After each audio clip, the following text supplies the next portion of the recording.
Hello mga bata! Ako, si Teacher Wen, ang teacher niyong pretty dito sa Science 3. Sasagutin ko ang inyong mga paano, ano, bakit ganito, bakit ganon? O, ano pang hinihintay niyo? Tara na't samahan ako at sabay-sabay tayong matuto. Handa na ba kayo? Ang mga hayop ay isa sa pangunahing pangkat ng organismo ng ating kapaligiran. Naninirahan ng mga ito sa iba't ibang lugar gaya ng bahay, hardin, bukid, lawa, ilog, dagat, bundok at karagatan. Ang mga panlabas na bahagi ng hayop ay may kinalaman sa gamit nito at kung saang lugar sila naninirahan at nabubuhay. Sa aralin ito, matututuhan mo na ilarawan ng mga hayop sa kanilang paligid. Kilalanin ang mga panlabas na bahagi ng hayop at pangkatin ng mga hayop ayon sa bahagi ng katawan at gamit nito. Ngayon, suriin natin ang larawan ng mga hayop na ipapakita ko sa inyo. Mayroon ba kayong masasabi kung ano-anong hayop ang nasa larawan? Masasabi mo ba ang mga panlabas na anyo nito? Alin kaya dito ang maaari mong alagaan sa loob ng inyong tahanan? Yan ang ating tutuklasin dito sa ating episode ngayong umaga. Ang mga hayop sa ating pamayanan. Kilalanin natin sila. Ang mga alagang hayop sa tahanan ay pangkaraniwang hayop na makikita mo sa araw-araw. Katulad ng aso, pusa, kuneho, parot, kalapati, pagong, at isda. Ito ay ang mga hayop na maaari mong alagaan sa loob ng iyong tahanan. Ang mga hayop sa bukid, katulad ng baka, kalabaw, baboy, manok, at kambing ay maaari mo ring gawin upang maging katulong ng iyong pamilya sa mapagkakitaan. Mayroon ding mga iba't ibang insekto na matatagpuan sa ating tahanan, katulad ng ibis, langaw, langgam, at anay. Papaminsala ang mga ito.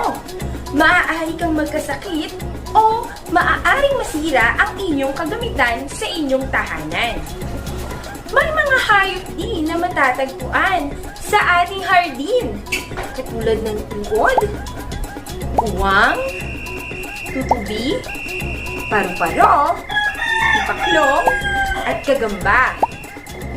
Ang mga hayop naman kagaya ng elepante, giraffe, pusa, leon, tigre, at zebra ay maaari naman nating hindi makita sa ating paligid dahil ang mga ito ay maikilap at mababangis.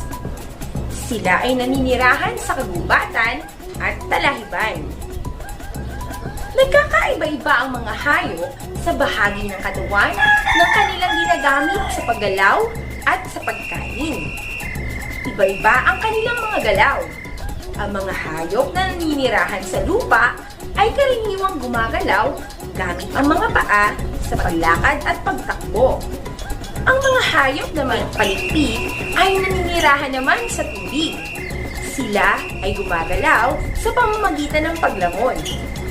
Ang mga hayop naman na may mga pakpak, katulad ng ibon at mga insekto, ay gumagalaw sa pamamagitan ng paglipad. Ang mga hayop tulad ng palaka, buwaya, at pagong ay mga hayop na naninirahan sa lupa at sa tubig. Ang mga hayop na walang paa o binti ay gumagapang gamit ang kanilang katawan. Paraan ng paggalaw ng mga hayop ay naaayon sa kanilang lugar na kanilang tinitirahan. Mga bahagi at katawan ng hayop at ang gamit nito. Ang hayop ay nagtataglay ng iba't ibang bahagi ng kanilang katawan na akma sa kanilang tirahan, paano sila kumakain, sa kanilang paggalaw, pakikipaglaban sa mga kaaway, at pagpaparami ng kanilang lahi. Katulad ng tao, may tatlong pangunahing bahagi ang katawan ng mga hayop. Ito ay ang ulo, katawan, at binti. Nagkakaiba-iba man ang itsura at hugis nito. Ang mga hayop kagaya ng manok at ibon ay may tuka. Samantalang ang aso at pusa ay may mga ngipin. Nagkakaiba-iba rin sila sa bilang at tekstura o hugis ng mga binti ng mga hayop. May mga hayop na may 4 na binti gaya ng aso, pusa, kambing, kalabaw, at baka. Meron din namang ilang mga hayop na malalaki ang kanilang katawan gaya ng kalabaw, kabayo, at elepante. Habang ang ilan naman ay maliliit lamang kagaya ng mga insekto at ilang mga isda. Magkakaiba rin ang bumabalot sa kanilang katawan. Ang ilan ay may buntot. May magkakaibang bahagi ng mga katawan ng mga hayop, ngunit may bahagi rin naman na magkakatulad, gaya ng ulo, katawan at binti. May natatanging bahagi ng katawan ang mga hayop na ginagamit sa pagkuha ng pagkain, proteksyon, at paggalaw. Madalas tayong makakita ng iba't ibang klase ng hayop, lalong-lalo na sa mga probinsya kung saan malawak ang kanilang bukirin.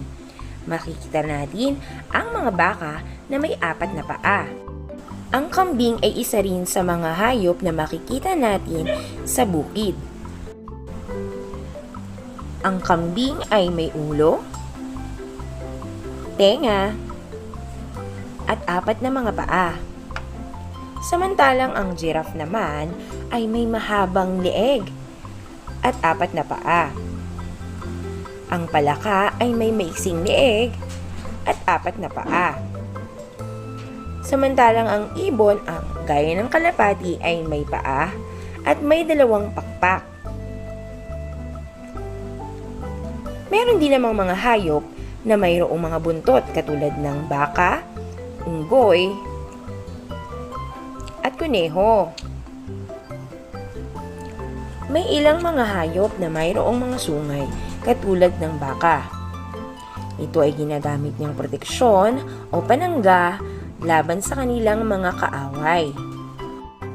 Katulad ng baka, ang rhinoceros, usa, at reindeer ay may mga sungay rin na kanilang ginagamit na bilang panangga sa kanilang mga kalaban. Ginagamit ng mga hayop ang kanilang iba't ibang bahagi ng katawan para sa kanilang pagkain, paggawa ng tirahan, at panlaban sa kanilang mga kaaway. Ang tupa, kambing, at baka ay ilan lamang sa mga hayop na kumakain ng damo bilang kanilang pagkain. Mayroon silang 4 na paa upang sila ay makalakad. Ang mga palaka at mga kuneho naman ay ginagamit ang kanilang mga paa upang tumalon at lumundag. Alam niyo ba na ang chameleon ay ginagamit ang kanilang mahabang dila upang makakuha ng kanilang makakain? Ang mga uod o bulate, katulad ng ahas, ay walang paa, subalit sila ay may kakayahang gumapang sa lupa. Ang mga ibon ay may 2 pakpak upang sila ay makalipad sa himpapawid. Ginagamit nila ang kanilang mga paa para naman sila ay makalakad sa lupa. Alam niyo ba na ang bibe ay isang uri ng ibon? Ngunit siya ay may kakayahang magtampisaw sa tubig. Sila ay may tinatawag na webbed feet na tumutulong upang sila ay makalangoy sa tubig. Ang mga gagamba ay may 8 mga paa. Samantalang ang centipede naman ay may mas maraming mga paa.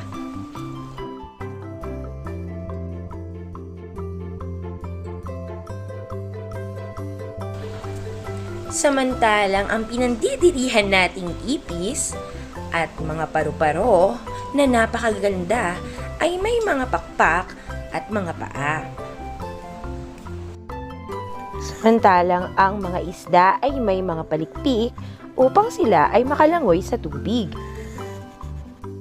May mga hayop na may 2 paa, may mga hayop naman na may mga 4 na paa. At meron din namang mga hayop na napakaraming paa na kanilang ginagamit upang sila ay makagalaw. Alam niyo ba na ang ostrich ang pinakamalaking ibon sa mundo? Siya ay may matibay na paa kung kaya't may kakayahan siyang tumakbo ng napakabilis. Ginagamit ng mga hayop ang iba't ibang mga bahagi ng kanilang katawan upang mabuhay sa kanilang tirahan. Ang manok at ibon ay may 2 paa, samantalang ang ahas ay wala. Nakakalakad, nakakatakbo, at nakakalukso ang mga hayop dahil sa kanilang mga binti. Nakalilipad naman ang mga ibon dahil sa kanilang pakpak. Ang mga isda ay may palikpik upang makalangoy, habang ang itik naman ay may webbed feet upang sila ay makapagtampisaw sa tubig. Para sa inyong gawain sa pagkatuto, gawain sa pagkatuto bilang 1. Panuto, iguhit ang spider web kung ang pangusap ay nagpapahayag ng wasto at iguhit naman ang mukha ng kuneho kung ang pangungusap ay di wasto. Para sa unang bilang, ang palaka ay may kakayang tumakbo na mabilis gamit ang kanyang mga paa.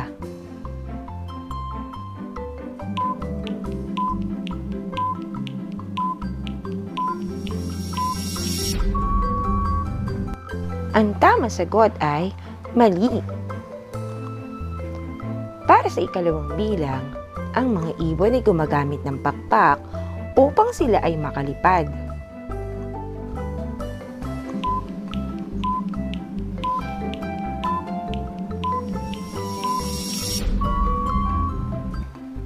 Ang sagot ay tama.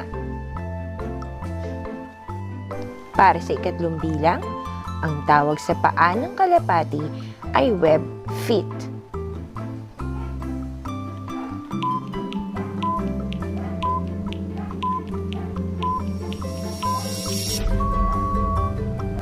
Ang sagot ay mali. Para sa ikatlong bilang, may iba't ibang bilang ng mga paa ang mga iba't ibang klase ng hayop.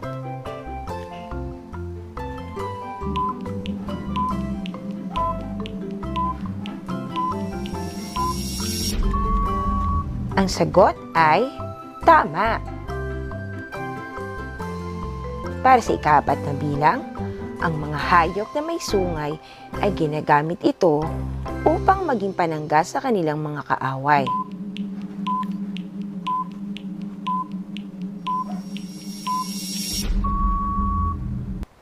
Ang sagot ay tama.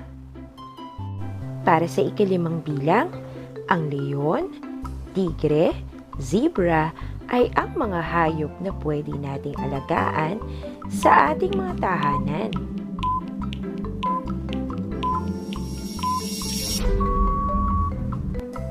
Ang sagot ay mali. Naging maliwanag ba ang ating aralin? Magaling! Gusto mo bang makasama kita sa aking mga video? Gusto mo bang i-feature ko ang inyong mga gawa? Mag-send lamang po ng inyong mga larawan kasama ng inyong mga kasagutan sa aking mga leksyon. Pwede niyong isend ito sa aking Facebook page, Instagram, or personal FB. And meron din po akong TikTok account na ilalagay ko sa baba. Aantayin ko ang inyong mga entry para maisama ko sa susunod na video. Ako si Teacher Wen, ang teacher niyong pretty dito sa Science 3. Hanggang sa muli mga bata, paalam! Shoutout time! Congratulations sa napakahuhusay kong mga estudyante, sina Bless, John Kyle, and Hazel Ann. Very good!